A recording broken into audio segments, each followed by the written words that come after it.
Hello everyone, welcome to परीक्षा 247।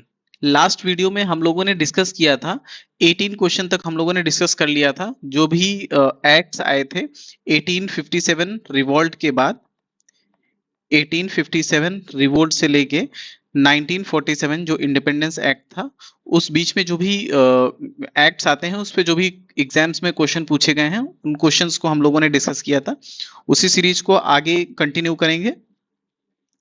इसमें next question था कि which of the following act introduced the principle of constitutional autocracy. ठीक है, तो ऑटोक्रेसी का मतलब होता है कि किसी की पावर को एक हिसाब से लिमिट करना। ठीक है, तो इसमें पूछ रहा है कि प्रिंसिपल ऑफ ऑटोक्रेसी जो है वो किस एक्ट के थ्रू इंट्रोड्यूस की गई थी। ठीक है, तो यहाँ पे है पहला कि एक्ट ऑफ 1909, इंडिया ये government of India act 1935, government of India act 1919 या फिर गवर्नमेंट ऑफ इंडिया एक्ट 1947। ठीक है, तो ये थोड़ा सा स्टैटिक टाइप का क्वेश्चन हुआ है।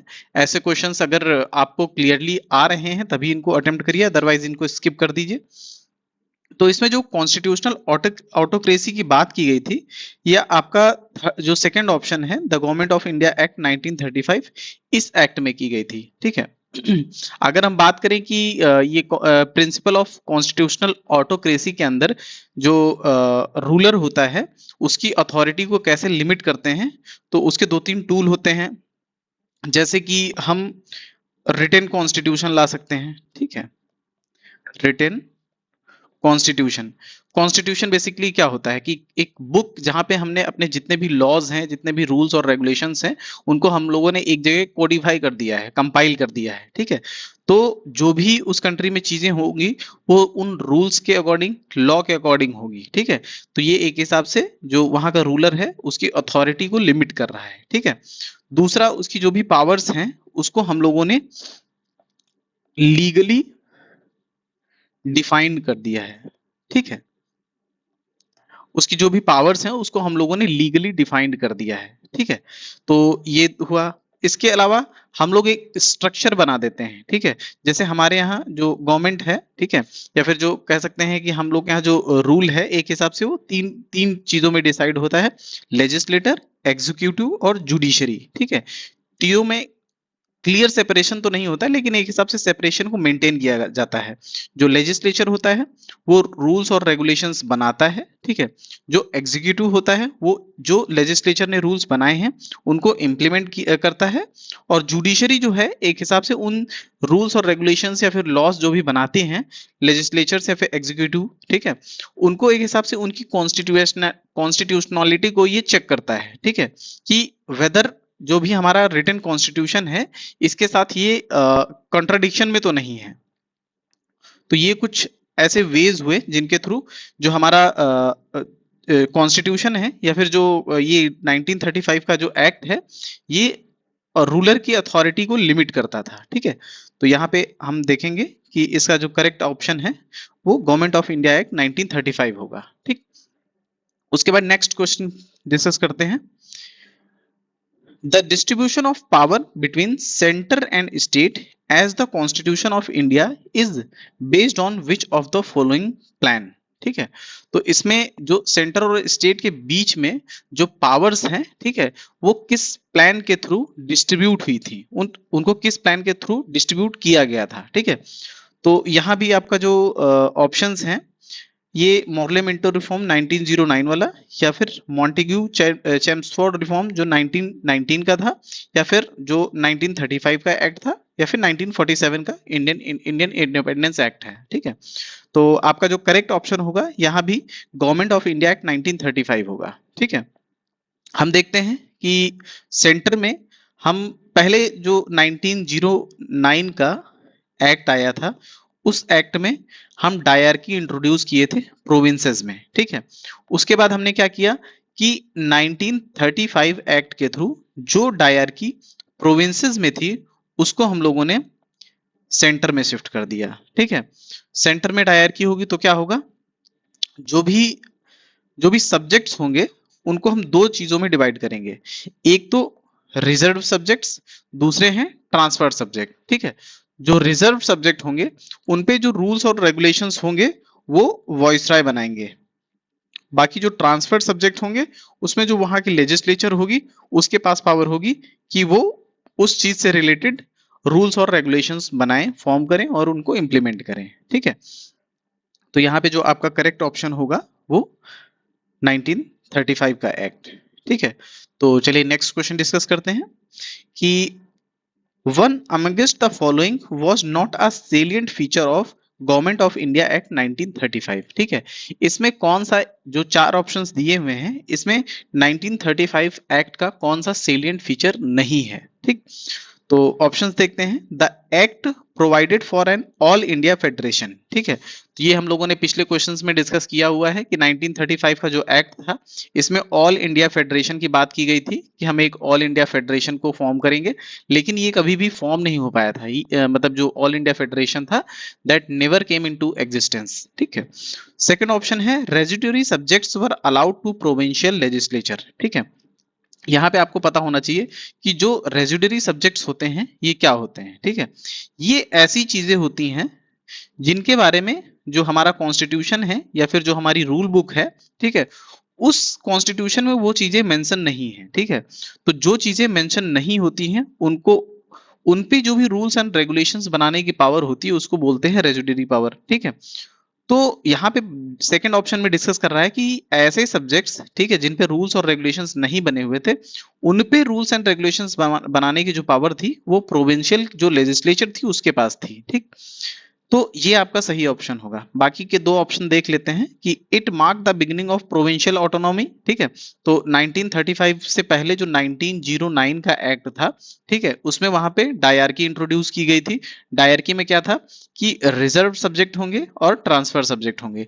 रिजर्व सब्जेक्ट पे वॉइसराय जो है वो रूल बनाएगा और ट्रांसफर सब्जेक्ट जो है उस पे वहां की लेजिस्लेचर जो है वो लॉज बनाएगी। ठीक, तो जो ये प्रोविंशियल ऑटोनॉमी थी ये 1909 से ही शुरू हो गई थी।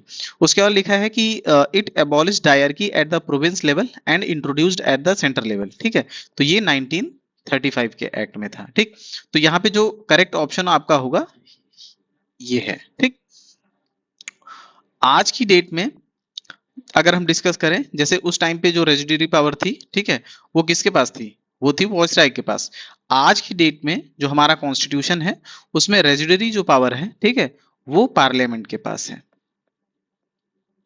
तो ये क्वेश्चन में आपसे पूछा जा सकता है कि रेजिडरी पावर जो है वो किसके साथ लाई करती है, तो पार्लियामेंट के पास। ठीक है, जो भी ऐसी चीज जैसे अभी आर्टिफिशियल इंटेलिजेंस है या फिर नई कोई टेक्नोलॉजी आती है जिसपे रूल्स ऑलरेडी हमारे कॉन्स्टिट्यूशन में नहीं है, तो उन सारी चीज पे रूल्स बनाने का या फिर लॉज बनाने की जो पावर है वो ऑटोमेटिकली पार्लियामेंट के पास चली जाती है। ठीक है, तो जो यहाँ पे आपका करेक्ट ऑप्शन होने वाला है ये है residuary subjects were allotted to provincial legislature. ठीक है, ये यहाँ पे बेसिकली जो है इसमें पूछा था कि नॉट अ साइलेंट फीचर, तो ये करेक्ट रॉन्ग ऑप्शन है। ठीक है, तो इस वजह से ये आपका आंसर हो जाएगा।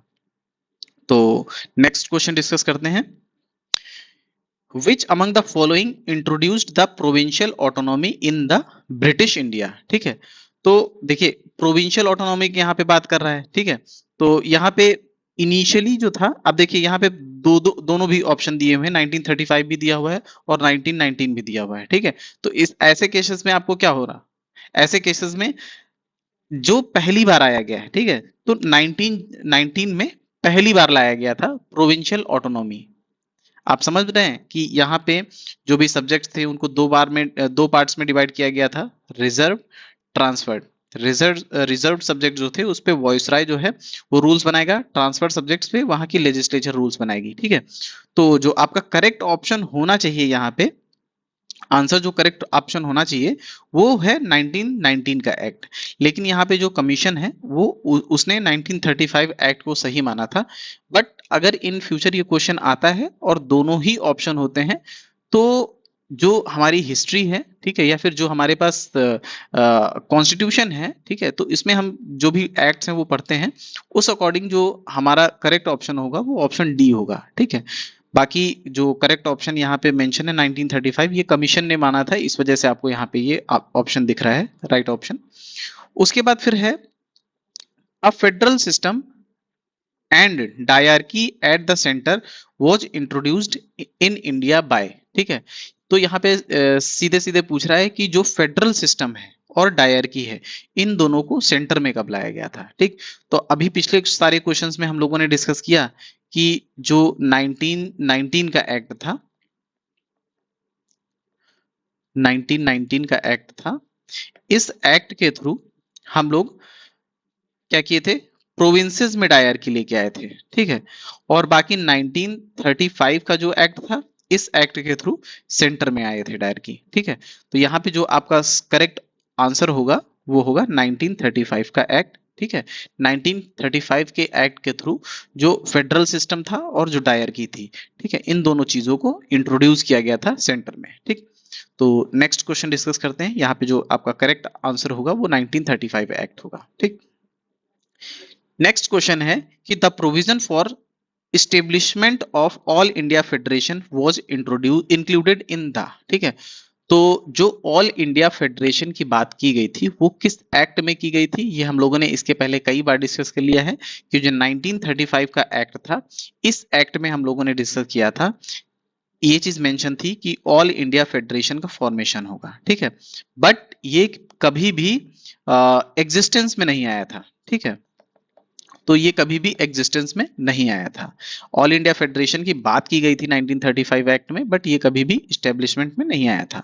उसके बाद नेक्स्ट क्वेश्चन डिस्कस करते हैं। करेक्ट ऑप्शन आपका यहाँ पे था 1935 एक्ट।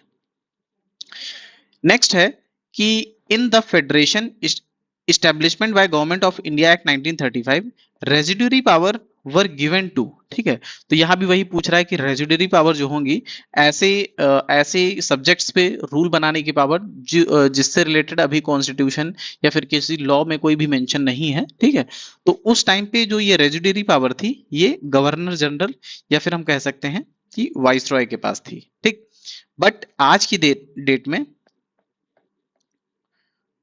टुडे ये पावर जो है वो पार्लियामेंट के पास है। किसके पास है? पार्लियामेंट के पास है। आपको ये याद रखना है, ये सीधे सीधे किसी भी एग्जाम में पूछ सकता है। ठीक है, तो रेजिडुअरी पावर जो आज की डेट में है वो पार्लियामेंट के पास में है। पहले किसके पास थी? गवर्नर जनरल या फिर वाइसराय के पास में। ठीक, तो नेक्स्ट क्वेश्चन डिस्कस करते हैं। नेक्स्ट क्वेश्चन है कि with reference to Government of India act 1935 consider the following statement. ठीक है, तो 1935 का जो एक्ट है उससे रिलेटेड क्वेश्चन है। It provided for the establishment of all India federation, तो ये चीज एकदम सही है। Based on the union of British Indian provinces and princely states, yes, इन दोनों चीजों से ही मिलके हमारा ऑल इंडिया फेडरेशन बनाने की बात की गई थी। ठीक है, उसके बाद कह रहे हैं कि defence and foreign affairs were kept under the control of federal legislature. ठीक है, तो एक हिसाब से ये जो पावर डिवोल्यूशन की बात कर रहे हैं, ठीक है, ये कह रहे हैं कि जो डिफेंस होगा प्लस जो फॉरेन अफेयर्स होगा, ठीक है, इन दोनों पोर्टफोलियो को हम लोग जो प्रोविंशियल या फिर फेडरल लेजिस्लेचर है, जैसे आज की डेट में लोकसभा है, ठीक है, हम उसको दे देंगे। तो ये चीज सही नहीं थी, क्योंकि सबसे जो मेन इंपॉर्टेंट पोर्टफोलियो था वो डिफेंस था। ठीक है, जिसके थ्रू इन लोगों ने पूरा इंडिया पे एक हिसाब से कंट्रोल बना के रखा हुआ था।